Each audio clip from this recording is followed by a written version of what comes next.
शुभ सकाळ शिशु माने आज आम समस्ते मरुज उद्भिद विषय पढ़ा।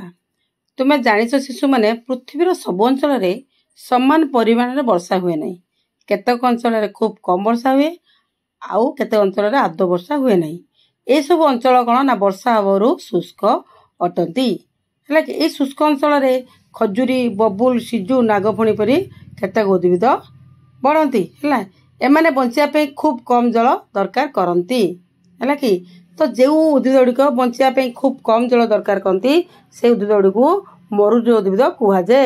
ये मरुभूमि अंचल देख ये मरुभूमि अंचल आदौ कौ जगह पानी देखा जाऊनी चारिआडे बाली है। ये अंचल के खूब कम वर्षा हुए। एपरी अंचल खजुरी गछ बढ़े है कि एपरी अंचल मानक बबुल गछ बढ़े एमाने खूब कम जल दरकार करती। एभली गछरे एपरी अंचल मानक नागफेणी सप्तफेणी है ये सब गछ यही अंचल मानक देखा जो मैंने कि बढ़िया खूब कम जल दरकार करथांती। यही उद्भिद को मरुज उद्भिद कहुए। घी कुआरी गोटे मरुज उद्भिद एमाने बंचिया खूब कम जल दरकार करती।